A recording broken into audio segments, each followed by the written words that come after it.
Assalamualaikum warahmatullahi wabarakatuh. Perkenalkan, nama saya Oni Trisna dengan NPM 181006963201042. Semester 5 Prodi Administrasi Negara S1 di kampus STIA Stistiwa Marabungo. Pada video kali ini saya akan menjelaskan tentang kepemimpinan dan organisasi pada sub mata kuliah kepemimpinan yang diasuh oleh Bapak Asra Imaros, SS MSI. Ada 4 poin pokok yang akan saya bahas pada video ini. Yang pertama, kepemimpinan dan organisasi. Yang kedua, definisi organisasi. Yang ketiga, jenis-jenis organisasi. Dan yang keempat, kepemimpinan dalam organisasi. Yang pertama, kepemimpinan dan organisasi. Kepemimpinan tanpa organisasi atau wadah, maka hanya sebatas konseptual kepemimpinan.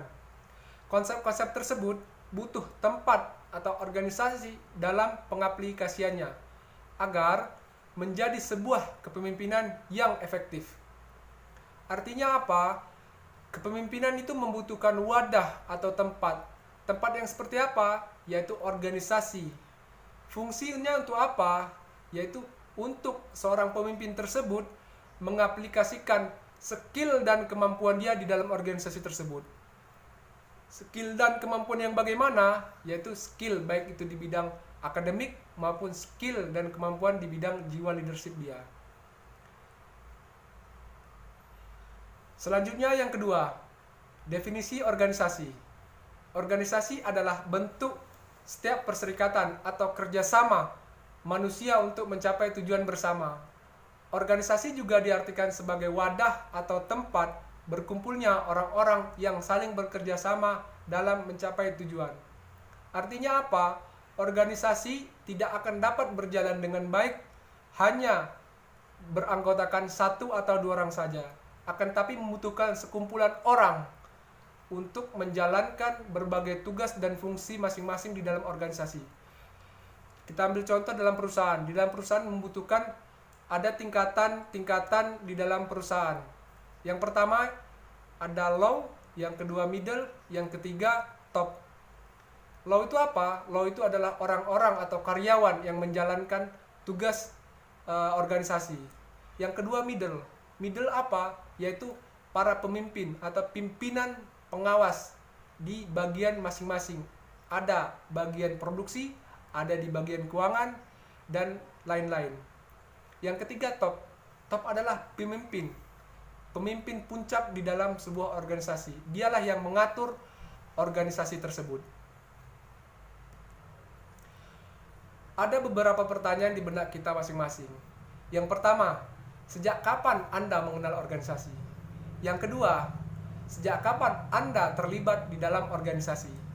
Jawabannya satu, yaitu sejak pertama kali kita dilahirkan. Kenapa demikian? Yang pertama, seorang individu atau manusia tidak akan dapat hidup sendiri. Ciri peradaban manusia senantiasa ditandai dengan saling bertemu, saling bersosialisasi antara satu dengan yang lainnya, saling berkumpul, dan saling terlibat dalam organisasi. Contohnya seperti apa? Contohnya seperti kita mau berangkat ke kantor. Kita membutuhkan kendaraan. Kendaraan itu siapa yang buat? Tidak mungkin kita sendiri yang buat, akan tetapi kita membutuhkan orang lain dalam membuat kendaraan. Jika kita sudah mempunyai kendaraan, apalagi yang kita butuhkan? Bensin atau bahan bakar yang dibutuhkan. Artinya apa? Kita saling membutuhkan satu dengan yang lainnya. Yang kedua, saat dilahirkan, kita sudah terlibat dalam organisasi. Organisasi seperti apa? Organisasi persalinan. Kita membutuhkan perawat, kita membutuhkan bidan, dan kita membutuhkan dokter pada saat ibu kita melahirkan kita. Yang ketiga, saat menimba ilmu. Saat ini saja kita sudah terlibat dalam sebuah organisasi pendidikan. Seperti apa? Yaitu pada proses belajar mengajar seperti yang kita lakukan saat ini. Kita membutuhkan organisasi pendidikan, kita membutuhkan kampus untuk kita menimba ilmu. Dan demikian juga dengan kampus.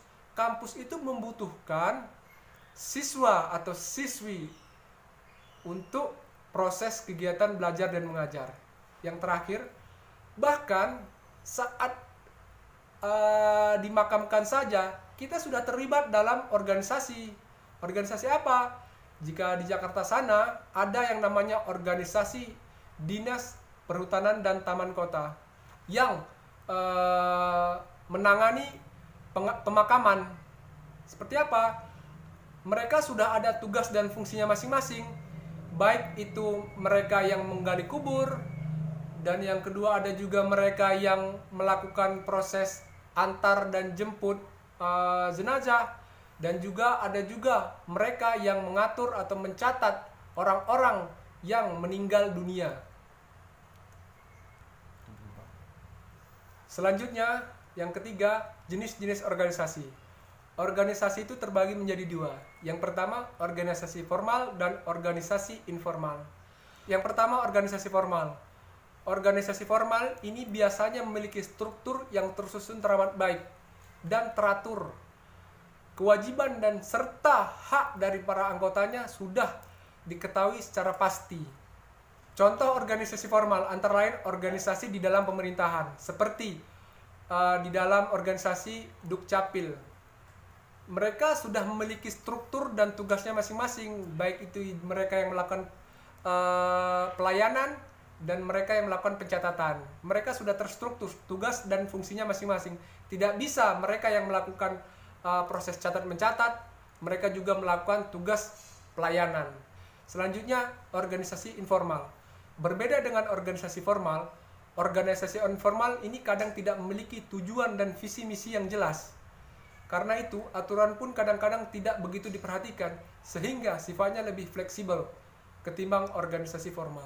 Contohnya seperti apa? Contohnya organisasi yang berhubungan dengan hobi. Mereka melakukan kegiatan dan aktivitasnya tidak terstruktur, tidak pasti. Dan yang terakhir, kepemimpinan dalam organisasi. Menurut Davis, organisasi adalah suatu kelompok yang sedang bekerja ke arah tujuan bersama di bawah kepemimpinan. Jadi, kepemimpinan dalam organisasi adalah sebuah proses di mana seorang pemimpin mempengaruhi dan memberikan contoh kepada pengikutnya dalam upaya mencapai tujuan organisasi. Artinya, seorang pemimpin itu panutan. Seorang pemimpin adalah orang yang dicontoh oleh bawahannya. Sehingga jika seorang pemimpinnya baik, maka bawahannya pun akan baik. Jika bawahan baik, jika pemimpin baik, maka organisasinya pun akan baik dan berjalan dengan lancar. Ada beberapa sikap pemimpinan dalam organisasi yang perlu diterapkan oleh seorang pemimpin. Yang pertama, menjalin kedekatan dengan anak buahnya. Jadi, seorang pemimpin itu harus bisa menjalin kedekatan secara personal, secara individu kepada bawahannya, sehingga tidak ada jarak antara pimpinan dan bawahan. Yang kedua, memberikan semangat dan motivasi. Jadi pemimpin itu harus dapat memberikan semangat dan motivasi kepada bawahannya, sehingga para bawahannya menjadi terpacu, menjadi termotivasi dalam melakukan kegiatan di dalam organisasi, sehingga organisasi tersebut dapat berjalan dengan lancar. Yang ketiga, memberikan kepercayaan dan tanggung jawab kepada bawahannya. Jangan terlalu cepat menghakimi bawahan. Jadi apabila seorang bawahannya tidak dapat melakukan pekerjaan yang disuruh atau diinginkan oleh pimpinan dengan baik, jangan terlalu cepat menghakimi, jangan terlalu cepat seorang pemimpin itu mem-PHK atau memberhentikan para pegawainya. The right man in the right place. Orang yang tepat di posisi yang tepat. Jika pemimpin dapat melakukan analisis kepada para bawahannya, maka organisasi akan dapat berjalan dengan lancar. Bisa saja seorang pegawai tersebut melakukan kesalahan di dalam melakukan tugasnya di dalam organisasi karena memang bukan itu skill dan kemampuan yang dimilikinya. Maka seorang pemimpin sangat dibutuhkan dalam menganalisis skill dan kemampuan para bawahannya, sehingga keluarlah potensi yang dimiliki oleh bawahannya, sehingga tercapainya tujuan dari organisasi tersebut dengan lancar dan baik. Baik, Mungkin hanya itu yang dapat saya sampaikan pada video singkat kali ini. Lebih dan kurang saya mohon maaf. Saya akhiri, wabillahi taufiq wal hidayah. Wassalamualaikum warahmatullahi wabarakatuh.